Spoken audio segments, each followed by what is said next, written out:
오늘은 48장의 중요한 내용만 짚어가면서 우리가 말씀을 듣는 가운데 우리 기도한 것처럼 여러분들이 하나님 앞에 남은 순례길과 또 가지고 나온 문제들이 해결받고 또 응답받는 시간이 되기를 축복합니다.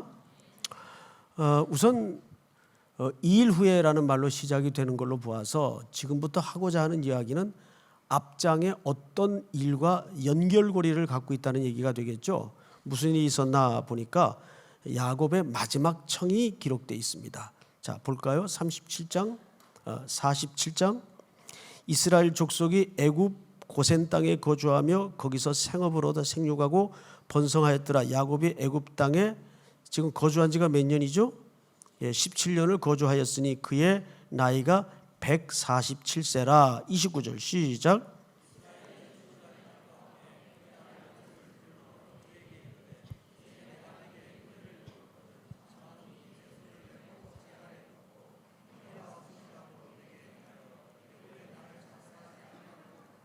내가 조상들과 함께 눕거든 너는 나를 애굽에서 메어다가 조상의 묘지에 장사하라. 요셉이 이르되 내가 아버지의 말씀대로 행하리이다. 31절 시작.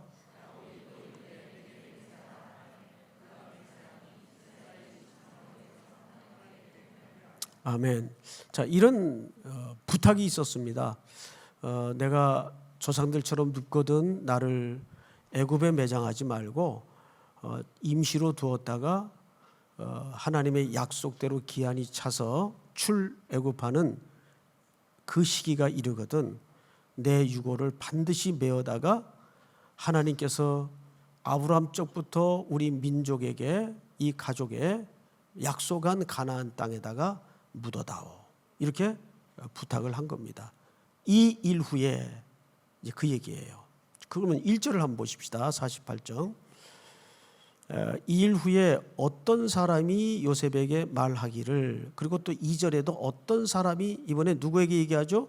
야곱에게 말하되. 그러니까 야곱과 요셉은 지금 거리가 떨어져 있어요. 왜냐하면 잘 아시는 것처럼 상식대로 요셉은 애굽의 궁궐에서 지금 총리의 직무를 감당해야 되고 아버지 야곱은 어느 땅에 구분되어 살고 있죠? 고센 지역에 구분되어 살고 있어요. 꽤 거리가 있었을 거란 말이죠. 그래서 아마도 학자들의 그 보편적인 견해로는 아버지가 연세가 들고 또 아무리 고센 지역이지만 그래도 총리의 가족이니까 이들을 돌볼 뭐 간병인까지는 아니더라도 어느 글에는 간병인이라고 아예 그 주석을 달아놨더군요. 간병인까지는 아니더라도 호위병 정도의 병력이나 사람을 배치했을 것이다. 뭐 그것은 당연히 생각할 수 있는 상식적인 문제죠. 그래서 여기에 이름이 밝혀지지 않고 어떤 사람이라고 소개를 합니다. 자, 어떤 사람이 아버지가 병이 들었다. 요셉에게 전가를 했어요. 그러니까 2절 어떤 사람이 야곱에게 말하되 네 아들 요셉이 네게 왔다 하매 이스라엘이 힘을 내어 침상에 앉아. 자, 아들이 왔다니까 아무리 기력이 쇠했지만 자식들 보는 그 힘이 얼마나 큽니까? 그래서 일어나 힘을 내서 앉습니다. 그리고 이제 얼마 만인지는 성경이 소개하지 않으니까 잘 모르겠지만 그래도 행정적으로 바쁘니까 꽤 오랜만에 만났겠죠. 그래도 이 참 요셉이 기특한 게 아무리 국무가 바빠도 아버지가 병이 들었다니까 아들들을 대동해서 이제 이 아들들에게는 야곱이 누구죠? 할아버지가 되죠. 할아버지를 병문안하러 온 겁니다. 이것은 뭐 어느 가정에서나 일반적으로 있을 수 있는 사소한 일 같아 보이지만은 사실 이 48장은 성경 전체에 하나님의 나라의 기초돌을 놓는 것과 방불한 굉장히 중요한 현장이 됩니다. 자, 이제 그 대목을 좀 확인해 보죠. 침상에 앉았어요. 3절. 요셉에게 이르되 이전에 가나안 땅 루스에서, 루스는 무엇의 옛 이름이죠? 베델의 옛 이름입니다. 원래 베델이라는 것은 후에 바뀐 이름이고 바뀌기 전에는 그곳 이름이 루스였습니다. 그러니까 베델의 기억을 아버지는 하고 있어요. 내가 외롭게 그 길을 떠나 외삼촌 댁을 향하여 가다가 한밤중을 만나 그 루스에서 노숙을 할 때 이렇게 이제 옛 추억을 아들 앞에 꺼내 놓는 거죠. 전능하신 하나님이 내게 나타나서 복을 주시며 그 복의 내용이 이제 4절부터 소개됩니다. 다 같이 한번 읽어볼까요? 시작. 내게 이르시되 내가 너로 생육하고 번성하게 하여 내게서 많은 백성이 나게 하고 내가 이 땅을 내 후손에게 주어 영원한 소유가 되게 하리라 하셨느니라. 자, 여러분 지금 마지막 숨이 얼마 남지 않은 이 시점에 야곱이 아들이 방문하자 뭘 기억해냅니까? 하나님의 언약을 기억해냅니다. 왜 그랬을 것 같아요? 여러분 지금 이 숨을 거두기 직전에 야곱은 육신의 욕망과 탐욕과 가치관으로 가득 찼던 옛 야곱이 아니에요.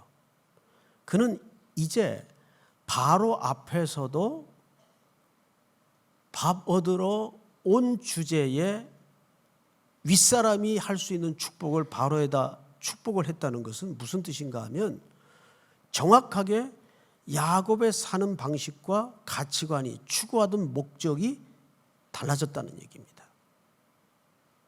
그는 세상 최고의 권력 앞에 무릎 꿇지도 않고 컴플렉스도 갖지 않았어요.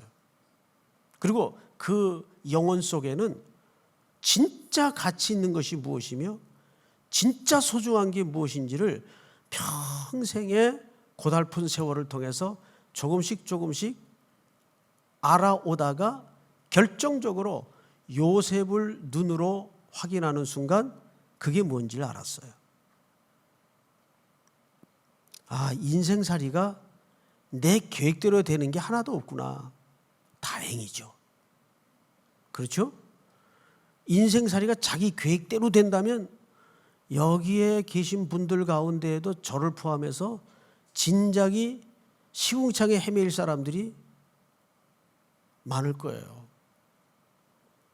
그래서 이엠 바운주가 쓴 기도라는 그 시리즈 책에 보면 기도 응답 안 된 게 훗날 종합적인 하나님의 그림 시각에서 보면 얼마나 다행스러웠던 경우가 많은지 몰라요. 그때 내가 구하는 대로 다 이루어졌다면 야곱이 그걸 이제는 아는 거예요. 그리고 나중에 내리는 생의 결론이 뭐냐면 인생이라는 게 하나님의 계획대로 가게 돼 있구나. 중간에 인간들이 아무리 꾀를 부리고 수단을 부리고 발버둥 쳐도 하나님의 백성들의 인생길은 하나님의 계획대로 가게 돼 있구나. 이거 믿어야 돼요. 그런 표정으로 앉아 계실 시간이 아니에요. 이걸 믿어야 된다고. 믿습니까? 네. 그래서 진짜 영적으로 맑아지는 사람은 자기의 수단을 점점점 내려놓고 인간의 도모를 내려놓고 이제 인생의 싸움의 전선을 바꿔요. 하나님을 의지하는 싸움으로 바꾸는 거예요. 의지의 또 다른 말은 뭘로 표현할 수 있죠? 순종이에요. 싸움의 전선이 바뀌어지는 거예요. 그걸 알아야 돼요. 야곱이 지금 숨이 몇 호흡 남지 않았어요. 그때 반가이 찾아온 그 요셉 앞에서 자기가 가장 험난한 시절에 겪었던 그 밤에 가장 어쩌면 생애 외로웠던 밤이죠. 자기 인생에 찾아오셨던 하나님, 그 하나님을 얘기하면서 그 하나님이 나에게 무엇라 언약하셨는가를 아들에게 상기시켜 줍니다. 이 말이 갖는 의미는 뭐냐면 인생은 하나님의 계획대로 되는 거지 내 인생, 내 계획대로 되는 게 하나도 없더라. 그 얘기를 지금 하고 싶었던 겁니다. 자, 그리고 이제 5절을 보십시다. 내가 애굽으로 와서 네게 이르기 전에 애굽에서 네가 낳은 두 아들 에브라임과 므낫세는 내 것이라. 자, 여러분, 에브라임과 므낫세는 잘 아시는 대로 요셉이 애굽의 종으로 팔려와서 총리가 된 다음에 보디베라, 이름이 맞나 모르겠어요. 보디베라라는 제사장의 딸과 결혼을 합니다. 그래서 낳은 아들들이 에브라임과 므낫세예요. 그럼 이 아들들은 사실상 순수 유대 혈통입니까? 혼혈입니까? 혼혈이죠. 자, 그러면 적어도 이 하나님의 언약을 늘 마음에 품고 살았던 요셉의 입장에서는 이 아들이 낳는 순간부터 얼마나 자기의 과거에 어렵고 공고했던 세월의 시간들을 지우고 싶었는지 두 아들의 이름을 각각 뭐라 그랬죠? 므낫세, 잊혀지다. 에브라임, 두 배나 주셨다. 이런 뜻이에요. 자식들에게 이름을 그 정도 얹을 때에는 자기 지난 시간들이 얼마나 기억하기 싫었던 시간이었는지를 여러분 아시지 않습니까? 우리 자녀들 이름 지을 때도 그렇게 짓잖아요. 그런데 이상한 게 하나 눈에 띄어야 돼요. 성경을 좀 상식적으로 읽었다면. 이름 순서가 바뀌었죠. 원래 누가 장자입니까? 두 아들 중에. 므낫세가 장자예요. 에브라임이 차자입니다. 맞죠? 그런데 야곱이 누구 이름을 먼저 불러요? 에브라임 이름을 먼저 불러요. 차자 이름을 먼저 부르고 장자 이름을 나중에 부릅니다. 이게 실수일까요? 천만에요. 여러분, 히브리 사람들은 이름을 쓸 때 이 순서는 굉장히 중요합니다. 의도적인 부름이었어요. 장자 이름을 먼저 불러요. 볼까요? 5절. 내가 애굽으로 와서 네게 이르기 전에 애굽에서 네가 낳은 두 아들 에브라임과 므낫세는, 근데 이게 또 뜻모를 표현 하나가 눈에 띄네요. 내 것이라. 이 말은 무슨 뜻입니까? 내 아들이다 이런 말보다는 내 혈통이다 그 뜻이에요. 내 혈통이다. 내 족보에 들어와야 되는 자녀들이다 그 말이에요. 내 것이라는 말이. 자, 여기에서 중요한 사실 하나가 드러납니다. 요셉은 애굽에서 인간적으로도 성공을 했고 그 한 민족뿐만 아니라 한 시대를 먹여 살렸어요. 그리고 이방 땅에서 하나님이 모든 아픔을 씻을 만큼 기쁨도 주셨고 그 이름을 담은 아들들도 주셨어요. 그런데 하나님의 자녀로서 늘 머리 한 구석에, 의식 한 구석에 늘 흔쾌하지 못한 무엇이 있었을까요? 그거를 한번 상상을 해보셔야 돼요. 무엇이 있었을까?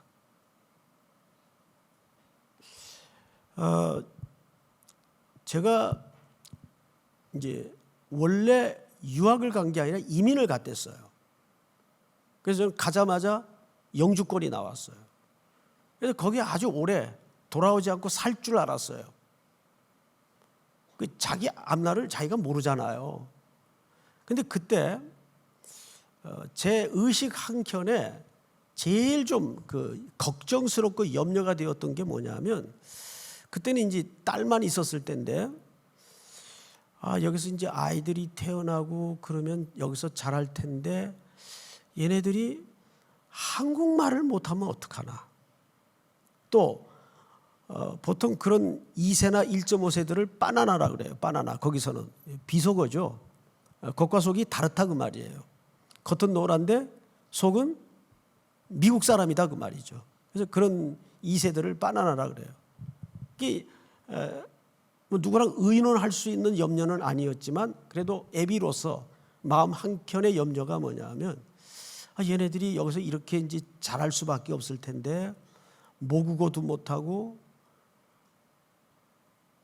더더군다나 한국인이라는 그 정체성을 헷갈리거나 잃어버리면 어떡하나. 저는 애국자였거든요.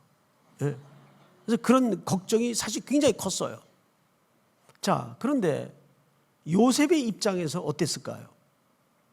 요셉의 입장에서는 그가 비록 애굽 땅의 총리로 한 시대와 민족을 먹여 살리고 있지만 항상 그 의식 한복판에 흐르고 있는 신앙은 뭡니까?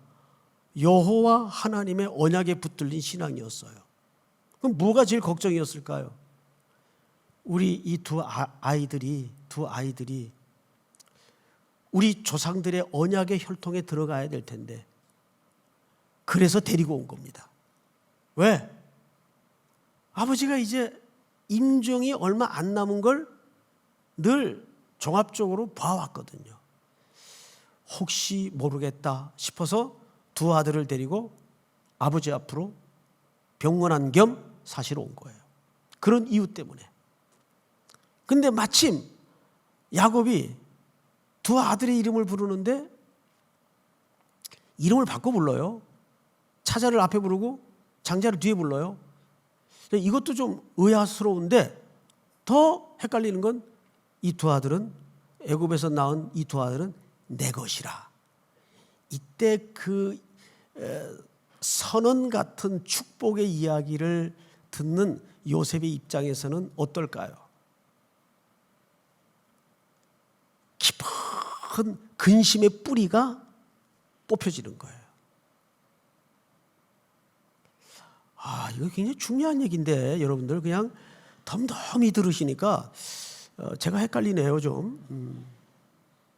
자, 이 원리는 얼마나 중요한 원리인지 아십니까? 우리가 비록 이 땅에서 벗하여 이 땅에 발을 딛고 살 수밖에 없지만 우리 심장 한복판에는 바로 그 의식이 있어야 돼요. 세상의 금은보와 가치에 매몰된 시각과 삶의 중심이 아니라 견고하게 내가 끝까지 뭘 추구하는 삶인가. 이게 요셉에게 있었단 말이에요. 너는 내 것이라. 자, 그런데 그 다음 절을 볼까요? 루벤과 시므온처럼 내 것이 될 것이요. 이들 후에 네 소생은 내 것이 될 것이며. 자, 이런 걸로 보아서 이 므낫세와 에브라임 이후에도 요셉의 자손들이 태어났겠죠. 그러니까 앞에 먼저 태어난 두 아들은 야곱의 혈통에 들어가는 겁니다. 그러니까 정식 자손으로서 통보를 선언받는 거예요. 그러니까 중요해요, 중요하지 않아요? 중요하죠. 그리고 정확하게 선을 긋죠.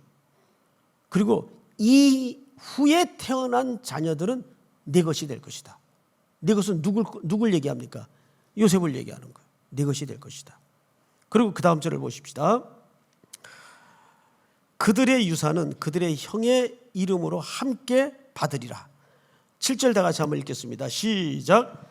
내게 대하여는 내가 이전에 밧단에서 올 때 라헬이 나를 따르는 도중 가나안 땅에서 죽었는데 그곳은 에브라까지 길이 아직도 먼 곳이라. 내가 거기서 그를 에브랏 길에 장사하였느니라. 에브랏은 곧 베들레헴이라. 여러분, 뜬금없이 누구의 이야기를 야곱이 툭 꺼내놓습니까? 늘 가슴에 남은 사람, 사랑했던 여인 라헬의 이야기를 툭 꺼내놓습니다. 라헬은 누구의 모친이에요? 요셉과 베냐민의 모친이에요. 그렇죠?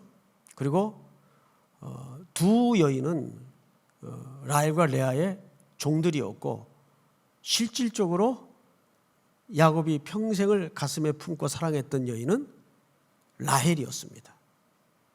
라헬의 그 노중의 산곡 끝에 죽은 이야기를 가슴 아프게 꺼내놓습니다. 자, 이것은 하나의 문학적 장치예요. 문학적 장치라는 건 뭐냐면 실질적으로 야곱은 가장 평생에 사랑했던 여인의 이야기를 그 친아들인 요셉 앞에 꺼내놓음으로써 이제 자기 죽음의 임박을 알리는 겁니다. 실제로. 그래서 이것을 하나의 문학 장치로 이해하면 좋아요. 자, 그런데 8절을 볼까요? 이스라엘이 요셉의 아들들을 보고 이르되, 여기 이스라엘은 야곱을 얘기하는 거죠. 이들이 누구냐? 자, 저를 보세요. 이제 학자들마다 견해가 다른데, 지금 요셉이 데리고 온 므낫세와 에브라임을 두고 분명히 묻는 거죠. 그런데 이들이 누구냐 물었어요. 이 말이 된다고 보세요? 어떻게 생각하십니까? 뭐 늘 대답을 안 하시니까 그냥 제가 혼자 할게요. 이제 두 가지 견해가 있는데, 첫째는 실질적인 이유. 야곱은 지금 육의 눈이 완전히 어두워졌어요. 그래서 앞을 보질 못해요. 잘.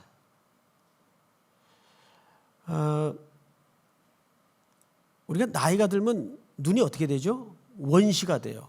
가까운 걸 못 보고 멀리 있는 걸 잘 보게 됩니다. 그게 인생의 순리 같아요. 그죠? 예. 근데 저는 어떻게 된 게 거꾸로 가까운 건 잘 보는데 멀리 있는 걸 못 보는 초근시입니다. 철딱사니가 없어서 그런 것 같아요. 첫 번째는 실질적인 이유, 눈이 어두워서 그랬을 것이다. 이렇게 이제 보는 견해가 있고, 또 하나의 견해는 상당히 일리가 있어요. 이것은 족장들이 후손들에게 공식적인 축복을 선언할 때 하나의 묻는 형식이다. 우리도 이제 재판장에 서면 뭐 그 서류에 다 나타나 있는데 그 사람 누군지 몰라요? 근데 반드시 재판장이 묻죠. 뭐라고 묻습니까? 이름, 주소, 주민등록번호. 이거 하나의 중요한 절차라 말이에요. 그래서 연세 드신 분들은 그렇게 엄숙한 자리에서 재판장이 물으면 막 떨려가지고 자기 이름도 대답을 잘 못한대요. 주민번호 잊어버리는 건 예사고. 그래서 손바닥에 그 전직 대통령들이 그 써서 나옵니다. 잊어버릴까 봐. 실제 연세가 들면 그렇게 당혹스러워진다 그래요. 젊은이들도 마찬가지죠. 뭐. 그러니까 여기에서 묻는 것은 어느 쪽을 취하냐의 문제보다는 둘의 의미가 다 녹아져 있다고 보는 겁니다. 실질적으로 눈이 어두웠어요. 그리고 또 하나는 족장들이 후손에게 축복을 공식적으로 선언할 때 갖는 중요한 세레머니예요. 퍼포먼스라고 보면 되겠죠. 자, 그런데 누구냐? 9절 요셉이 그의 아버지에게 아뢰되 이는 하나님이 여기서 내게 주신 아들들이니이다. 아버지가 이르되 그들을 데리고 내 앞으로 나오라. 내가 그들에게 축복하리라. 자, 이제 앞을 보십시다. 성경을 보고 또 보고 읽고 또 읽고 또 씹어도 보고 삼켜도 보고 뱉어도 보고 하다 보면 평이해 보이는 문장 속에 정말 진득한 눈물겨운 은혜가 배어나올 때가 너무나 많아요. 9절에 보면 요셉이 이제 아버지 앞에 하는 얘기예요. 예? 이제 아버지 숨 거둘 날이 얼마 안 남은 이 시점에서 요셉이 아버지 야곱에게 하는 얘기를 잘 들어보세요. 요셉이 그의 아버지에게 아뢰되 이는 하나님이 여기서 내게 주신 아들들이니이다. 무슨 얘기일까요? 요셉은 이 아들들을 누가 주신 아들이라고 선언합니까? 하나님이 주신 아들이라고. 사람이 사용하는 표현 하나, 단어 하나, 눈빛 하나가 그 사람의 모든 가치관을 결정적으로 드러낼 때가 얼마나 많습니까? 그래서 그 사람의 언어는 굉장히 중요합니다. 그 사람의 언어는 그 사람의 품격이고 인격이고 신앙입니다. 그래서 야고보 사도가 야고보서에서 신앙의 인격과 성품과 열매를 강조할 때 가장 강조했던 게 뭐죠? 혀를 강조했어요. 혀는 잘 놀리면 온 사람들에게 복이 되지만 잘못 놀리면 온몸을 불사르는 흉기가 돼요. 말로 여럿 간단하게 죽이잖아요. 말로. 실수였다고. 아니요. 실수 아닙니다. 자루 속에 송곳이 언젠가는 삐져나오잖아요. 무슨 말인지 아시겠죠? 송곳이 자루 속에 잘 있는 것 같아도 들고 돌아다니다 보면 언젠간 삐져나와요. 그 거친 잔인한 언어와 말들이 그 사람의 신앙이고 품격이고 인격이에요. 그렇듯이 지금 요셉이 얼마 생애를 남겨두지 않는 아버지 앞에서 자기의 험난했던 지난 젊은 날들을 딱 한 단어로 하나님이 주신 아들입니다. 이 속에는 하나님의 주권에 대한 고백과 하나님의 은혜에 대한 신앙 고백이 함께 묻어있고 녹아진 겁니다. 그래서 요셉이 형들과 커밍아웃을 할 때 첫 번째 그의 인생의 주어로 터뜨렸던 원리가 고백이 뭐였어요? 하나님이 하셨구나. 하나님이 하셨구나. 하나님이 보내셨습니다. 하나님이 하셨습니다. 이게 간단한 표현 같아 보입니까? 아니에요. 하나님이 이 애굽 땅에서 내게 주신 아들입니다, 아버지. 그러니까 이 한마디로 요셉이 지난 세월을 어떻게 살아냈는가를 우린 다 스크린 보듯 볼 수가 있는 거죠. 사랑하는 우리 젊은이 여러분, 또 우리 성도 여러분, 언어를 훈련해야 돼요. 언어를 조심해야 돼요. 제일 언어적으로 실수를 많이 하는 사람이 사실 여기 세워지는 사람들입니다. 워낙 많이 말하다 보니까. 그래서 저도 설교 끝나고 나면 편집하느라고 바빠요. 저 방송실에다가 명현 형제 그거 좀 잘라주세요. 그거 좀 빼주세요. 표현이 좀 너무 거칠었네요. 이게 뜻밖의 또 많이 듣더라고요. 이 딱딱한 설교를. 그래서 뭐 또 전화도 오고 그런데요. 자, 어쨌든 이런 야곱과 요셉 사이에 지금 나누어지는 대화를 유심히 세밀히 면도날로 이렇게 헤집듯 들여다보면 어마어마한 추억과 기억과 스토리와 언약이 주고받아지고 있는 거예요, 지금. 자, 이제 다음 절을 한번 볼까요? 10절. 이스라엘의 눈이 나이로 말미암아 어두워서 보지 못하더라. 요셉이 두 아들을 이끌어 아버지 앞으로 나아가니 이스라엘이 그들에게 입맞추고 그들을 안고. 자, 또 앞을 보십시다. 이스라엘은 누굴 얘기했죠? 야곱이에요. 그러면 지금 아들들이 할아버지에게 입을 맞췄습니까? 할아버지가 아들들에게 입을 맞췄습니까? 예? 여기 써 있잖아요, 지금. 예? 자, 보세요. 이스라엘이 그들에게 입 맞추고. 그러면 할아버지가 손주들에게 입을 맞췄다는 얘기 아니에요. 근데 원래 이런 환경과 이런 맥락에서의 키스는 아랫사람이 윗사람에게 하게 되어 있습니다. 근데 지금 거꾸로 하죠. 거꾸로 하는 이유나 의미가 뭘까요? 여러분, 거꾸로 한다는 것은 야곱이 여기서 드디어 지금 축복할 므낫세와 에브라임을 사실상 이 땅의 하나님의 나라 기초와 교회의 기초가 될 12지파, 12지파는 이스라엘 모든 민족의 축복권이 있는 지파예요. 그 축복권을 물려준다는 뜻입니다. 그래서 윗사람인 할아버지 야곱이 아랫사람인 손주들에게 입맞춤을 먼저 합니다. 그리고 성경을 잘 보십시다. 11절 같이 읽습니다. 시작.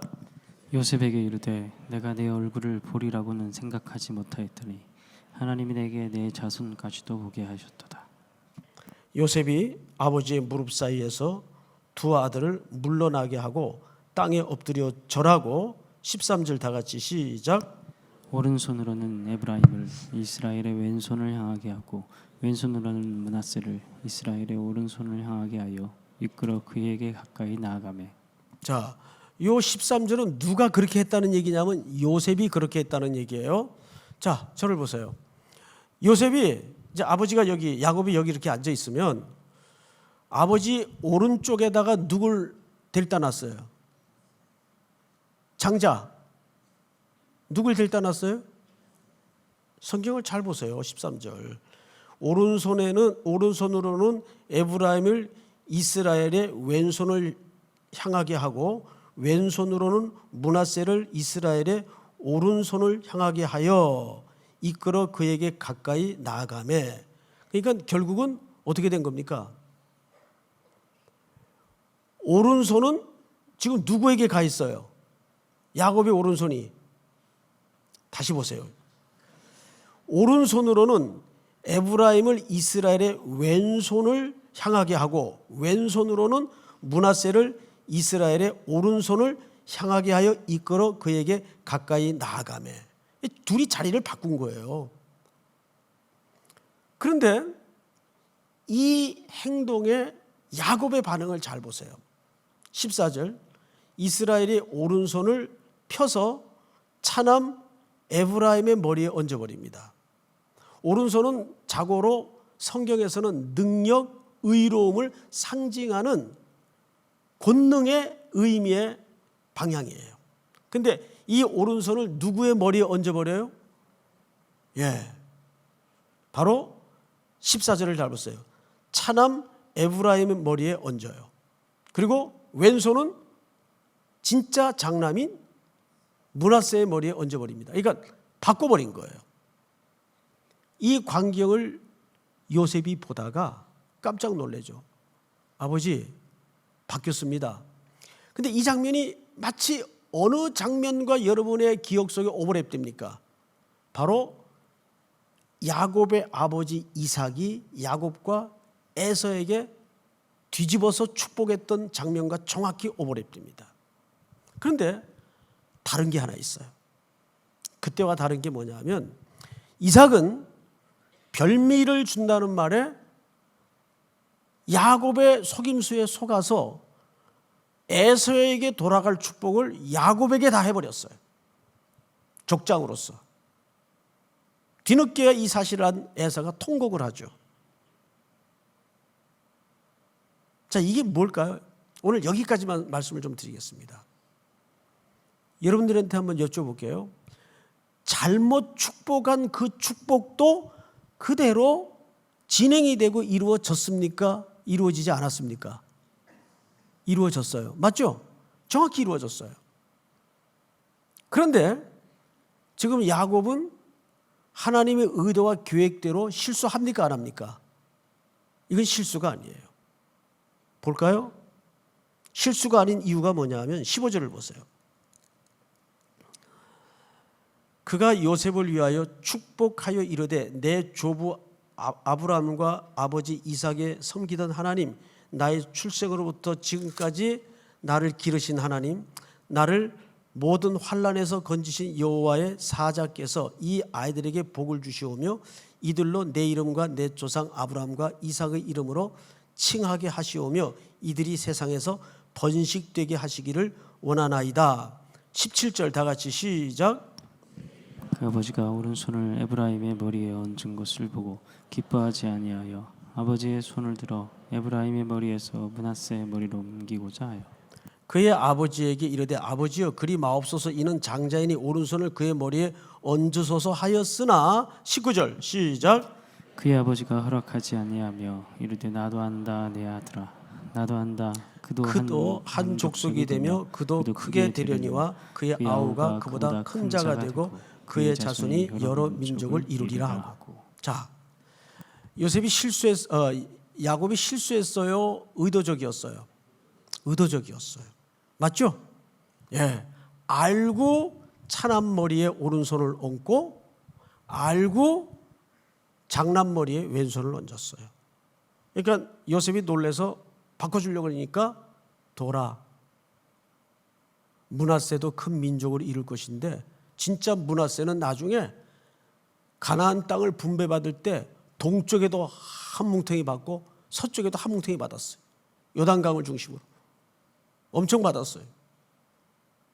그런데 하나님의 이 축복권은 결국 장자권이 누구에게 넘어갔습니까? 에브라임에게 넘어갔어요.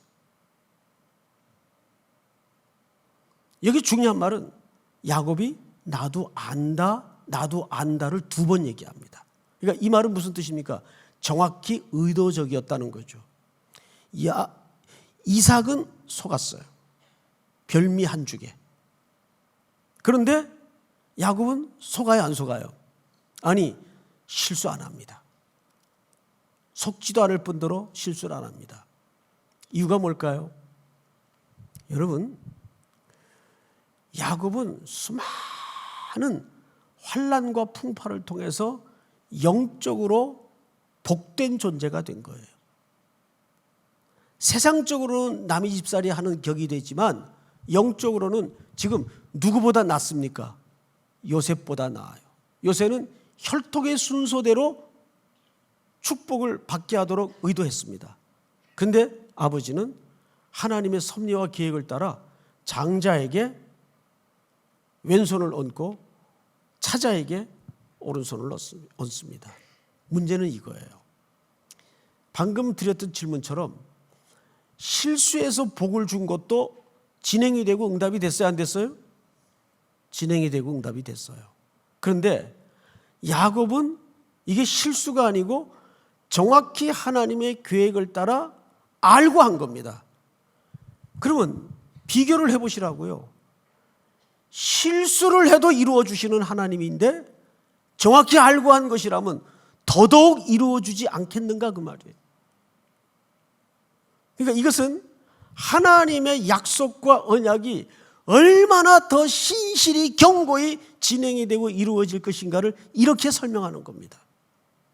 그만큼 야곱은 이제 세상의 수많은 환난과 비바람 속에서 하나님의 뜻에 깊은 초점을 맞추는 거예요. 그것이 하나님이 이 밤에 우리에게 눈뜨게 하시는 중요한 관점이에요. 무엇이 복인가? 실수를 통해서도 그 모든 것들이 하나님의 계획대로 이루어졌다면 야곱은 실수가 아니에요. 정확히 하나님의 섭리를 따라 그렇게 축복했다면 그 계획은 더더욱 확고히 완성되고 이루어지지 않겠는가 그 말이에요. 결론. 그래서 므낫세와 에브라임은 누구의 아들이 되냐 하면 야곱의 아들로 들어가요. 그래서 뭐가 완성이 되죠? 12지파가 그래서 만들어지는 겁니다. 이 땅에 하나님의 나라의 기초와 교회의 기초가 되는 12지파가 만들어지는 거예요. 그러면 웃기는 현상이 하나 자연스럽게 나타납니다. 뭐가 웃길까요? 요셉은 누구와 동격이 되는 겁니까? 예. 족보가 이상해지는 거죠. 요셉은 아버지와 동격이 되는 거예요. 왜? 손주가 아들들과 동격이 됐으니까. 자연히 요셉이 아들들과 동격이 될 수는 없잖아요. 그러니까 자연히 아버지와 동격이 되는 거예요. 그래서 요셉을 뭐의 그림자라고 말하죠? 그리스도의 예표라고 말하는 겁니다. 그 그리스도를 중심으로 12지파가 만들어져서 하나님의 교회를 이 땅에 잉태시킵니다. 이것이 얼마나 하나님의 섭리와 계획 속에 이루어져 가는가를 오늘 이 본문을 통해서 말해주고 싶은 거예요. 사랑하는 우리 3일의 성도 여러분, 다 잊어버리고 여러 이야기를 우리가 들었지만 중요한 것은 요셉이 지난 애굽의 삶을 딱 한 단어로 누구의 주권 속에 고백했다고요? 하나님이. 그리고 두 번째는 야곱의 이야기입니다. 야곱은 아버지 이삭처럼 속지 않고 실수하지 않아요. 그러나 그는 아버지만큼 세상적으로는 지금 아무것도 가진 게 없어요. 그러나 그는 영적으로 하나님과 시그널이 정확하게 이 노년에 맞추어져 있습니다. 그래서 실수하지 않아요. 실수를 했는데도 그 계획은 하나님의 섭리와 계획을 따라 이루어졌다면 실수하지 않은 정확한 사인을 통해서 표현된 이 하나님의 언약이 하물며 더 확고히 진행되지 않겠는가? 믿습니까? 이것이 오늘 이 본문이 말하고자 하는 전체 성경의 중요한 얼개입니다. 결국 우리는 신앙생활을 무르익어 가면서 내 시선이 어떤 상황 속에서도 그분을 향하여 정지되어 있는가. 그래서 우리 한번 찬양을, 시선이라는 찬양을 한번 같이 부르도록 하겠습니다. 다 아시죠? 예. 내게로부터 눈을 들어 주를 보기 시작할 때 주의 일을 보겠네. 내 작은 마음 돌이키사 하늘에 꿈꾸게 하시네. 주님을 볼 때 우리 찬양하십시다.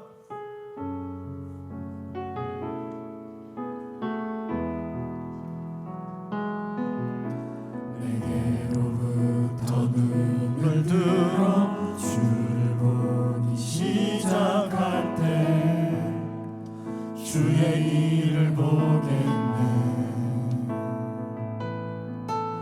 내 작은 마음 돌이키사 하늘에 꿈꾸게 하네. 주님을 볼 때 오늘 시선을 주님께 드리고 살아계신 하나님을 느낄 때, 살아계신 하나님을 느낄 때 세상은 주의 역사가 되고 하나님이 일하기 시작하네. 성령이 나를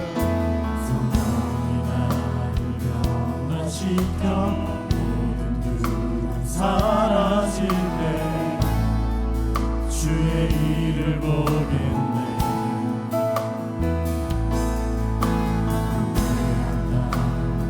가운데서 주님만 알게 되니 주님을 볼 때 모든 시선을 주님께 드리고 전능하신 하나님을 느낄 때 세상은 주의 나라가 되고 하나님이 일하기 시작하네. 모든 시선을 주님께 드리고 모든 시선을 주님께 드리고 살아계신 하나님을 느낄 내 때 삶은 주의 역사가 되고 내 삶은 주의 역사가 되고 하나님이 일하기 시작하네. 우리 한번 다 같이 눈을 한번 쉽시다. 오늘 우리는 야곱과 요셉의 대화를 통해서 하나님이 이들의 인생을 어떻게 섭리하셨고 인도해 오셨는가를 엿보았습니다. 그렇습니다.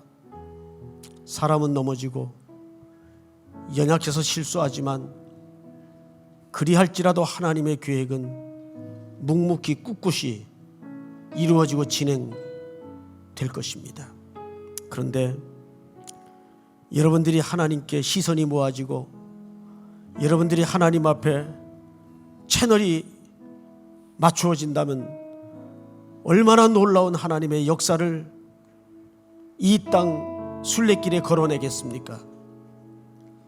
오늘도 그 하나님의 계획 앞에 우리의 마음이 눈 떠지게 하시고 세상으로는 눈이 닫혀지더라도 영안의 눈이 열어지는 야곱처럼 하나님의 사인을 보는 밤이 될 수 있도록 인도해 주시옵소서.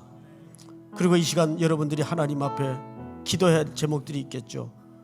참 경랑과 파고가 높았던 한 해였습니다. 2017년 내 인생에 두 번도 돌아올 수 없는 시간이지만 이제 캘린더의 마지막 달력의 날짜도 한 주밖에는 남지 않았습니다.